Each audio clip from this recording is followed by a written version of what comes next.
ہم کلمہ پڑھتے ہیں لا الہ الا اللہ، اللہ کے سوا کوئی معبود نہیں، یعنی اللہ کے سوا کوئی عبادت کے لائق نہیں۔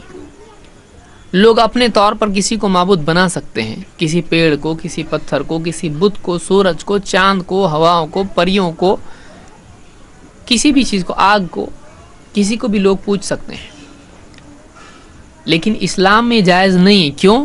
اس لیے کہ وہ معبود ہونے کا حق نہیں رکھتے ہیں۔ پیڑ انسان کا لگایا ہوا ہوتا ہے، وہ بیج کا محتاج ہے، آگ جلانے سے لگتی ہے، وہ نہیں تھی، اس کو کسی اور نے جلایا۔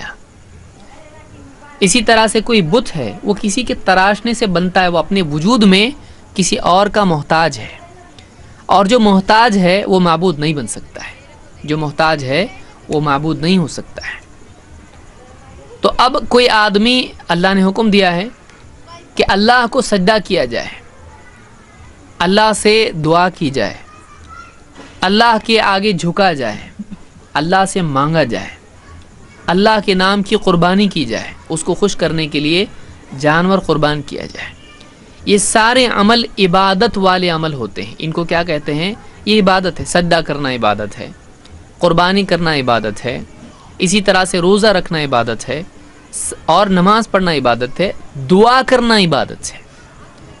اب اگر یہ عمل جو عبادت ہے، اگر کوئی آدمی اللہ کے سوا کسی اور سے دعا کرتا ہے تو اب اس نے اللہ کی عبادت میں کسی اور کو شریک کیا، یہ شرک ہے۔ دعا صرف اللہ سے ہونی چاہیے تھی، کیونکہ حدیث میں اللہ کے نبی صلی اللہ علیہ وسلم نے فرمایا الدعاء هو العبادہ، دعائیں عبادت ہے۔ اب اگر کوئی آدمی اللہ کی عبادت کرتا ہے، اللہ سے دعا کرتا ہے، تو وہ اللہ کی عبادت کر رہا ہے۔ اگر کوئی آدمی اللہ کے سوا کسی اور سے دعا کرتا ہے تو وہ اس کی عبادت کر رہا ہے۔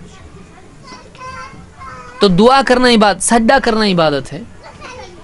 اب اگر آدمی نماز پڑھ رہا ہے، نماز میں اللہ کو سجدہ کر رہا ہے، تو وہ اللہ کی عبادت کر رہا ہے۔ لیکن اگر وہ کسی اور کے آگے، کسی انسان کے آگے، کسی قبر کے آگے، کسی پتھر کے آگے اگر وہ اپنا سر ٹکا رہا ہے تو یہ آدمی اللہ کے سوا کسی اور کو سجدہ کر رہا ہے، اور یہ شرک ہے، اس کو شرک کہتے ہیں۔